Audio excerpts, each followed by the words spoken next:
Good afternoon and welcome to Lunchtime Coaching. My name is Kevin Britz, and today we are talking to a scientist. She's a founder of Science Bridge, immunologist. She's an immunologist, science enthusiast, social entrepreneur, animal lover, and Martyna. I'm not even going to attempt to try and say your surname. How would you pronounce? Hi, welcome to the show, and tell us what your name is and your surname. Thank you, Kevin. So my name is Martyna and surname is Scibiorek. So Not the easiest one, but at least memorable one. Yes, I hope. Martyna. So first of all, please tell everybody who you are and what it is that you do. Well, I come from Poland and I'm a scientist. So what it means to be immunologist, it means that you're interested in how your own body defends itself from infectious agents and surrounding environment and how it collaborates with it. And that's what my pure passion was lying about initially. I am a scientist, so I love pretty much everything related to science. So even small informations are very interesting for me.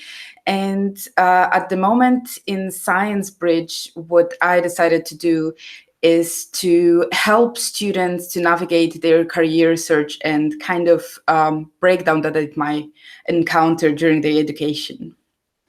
Well, that's fantastic. So essentially, I mean, the conversation that we're going to be having today is understanding that you as a scientist, you came across this and you were sort of saying, okay, well, look at what I do, because it's quite a niche example of work out there. And you sort of put your brain together and said, well, let's give people an answer to how to do this more effectively and actually find work. Is that correct?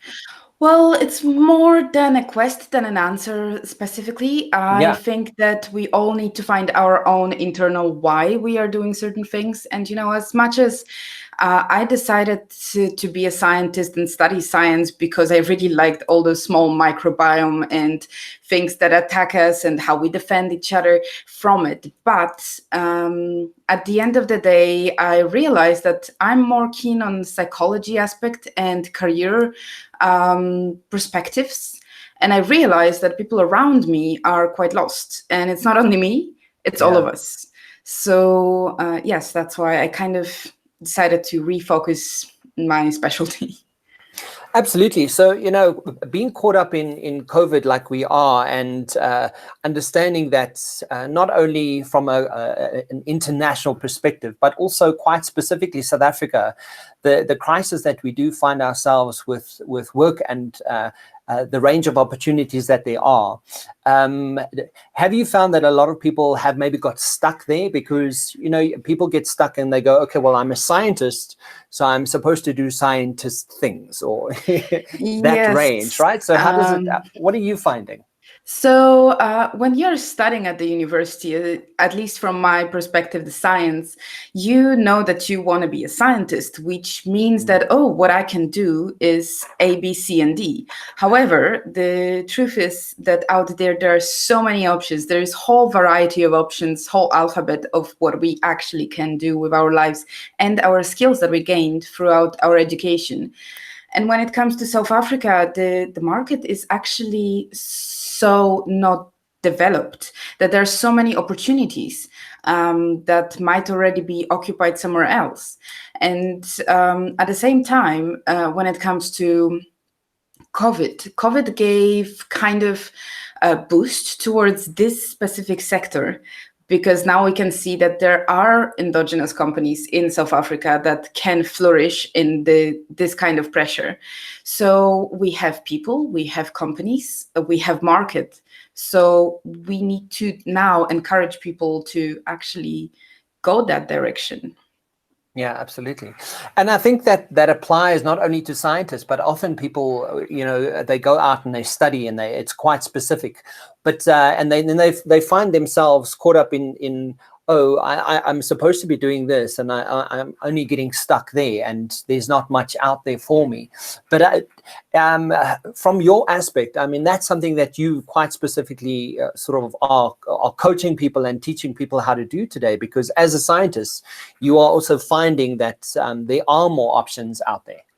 Yes. So when I was studying myself, What I kind of got boxed into this Mm. thinking of I can only pipe it for the rest of my life.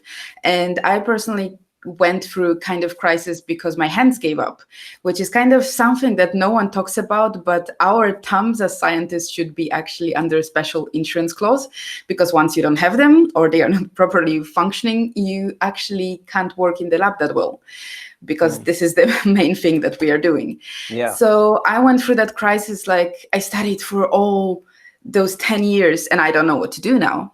So I found out that there is so much out there that I never been told by whether my academic advisors, or I never looked into that because I was focusing on learning more about science.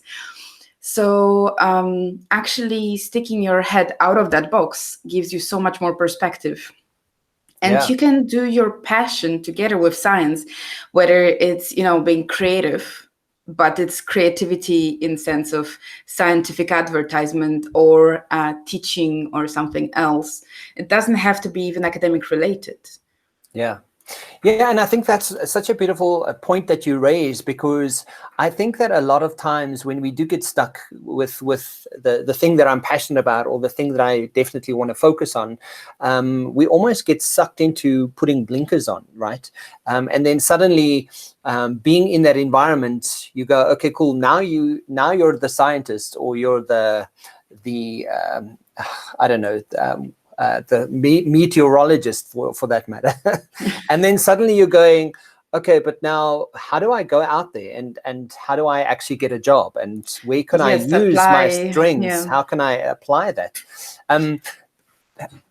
What do you suggest people should be doing? Well, first of all, as I'm saying, try to network. And by networking, I don't mean go to your PI or go for conferences only. Like we, during our academic education, we are encouraged to go to the conferences, and especially that we then go into very niche conferences with meeting with other brilliant scientists from the same field. But if you even try to go to something more broad, especially now with Zoom and pandemics being locked down, it allows us to experience so much more out there, especially that being locked down and using internet open us that gate with the global market. Yeah. So now we can go to conference that it's held in China or United States, and it's on different topics. A lot of those conferences and webinars are for free. And that can allow us to actually discover more what we are now having passion. And life is about growth, and it's fine if in our 1920, when we are 19 or 20, we wanted to do science in this particular niche of science.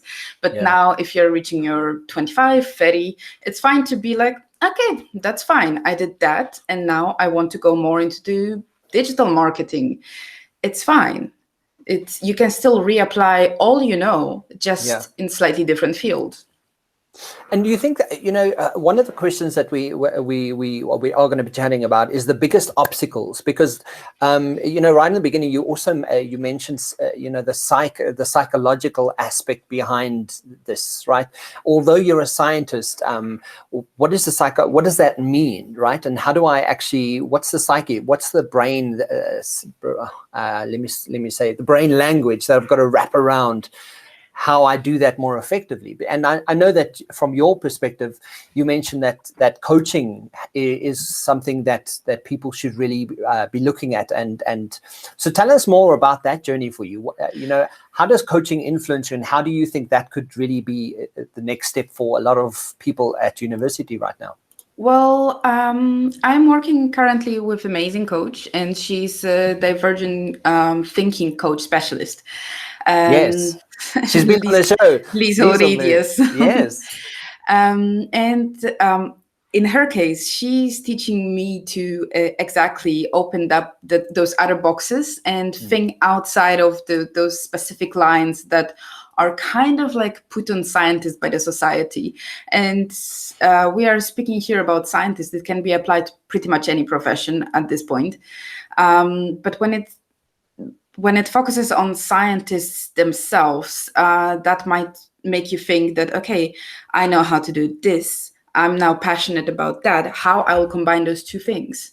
Yeah. And they might seem like, for instance, you would think that someone who loves art might want to combine science and art, seemingly completely different fields, yet they can be combined. Some people might think that they are bad scientists because they are not good in very specific niche type of writing, yet they love to write.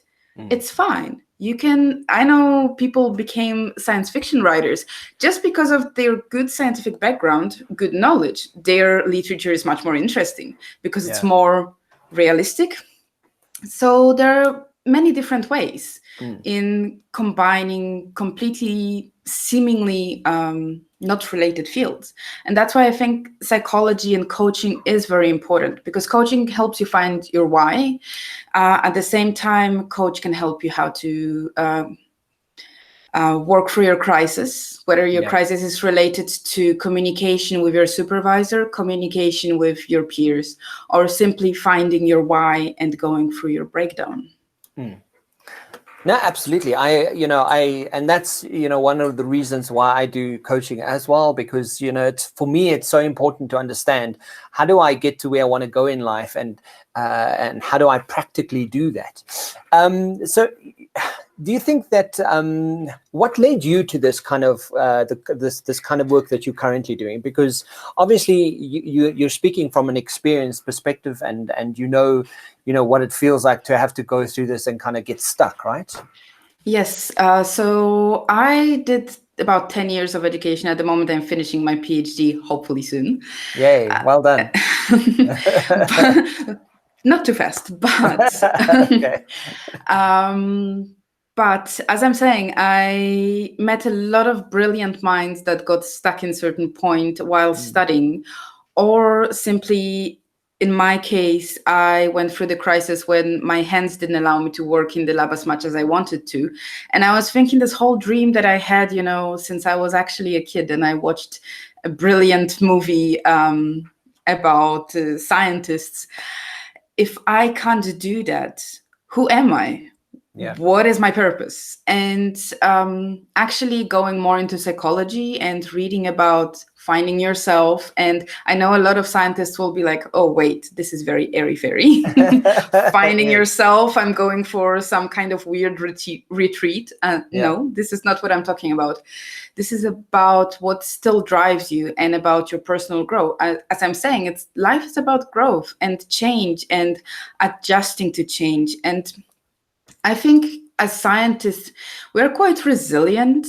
A lot of things don't go as they go on CSI. You do experiment and it didn't work for fifth time and you're still troubleshooting. You still have to have this self-drive. And I think that a lot of moments when scientists feel burned out, it's not because of lack of self-drive, it's just because of feeling stuck. And if you feel stuck, you just need to kind of rethink your why and adjust to that and find back your spark.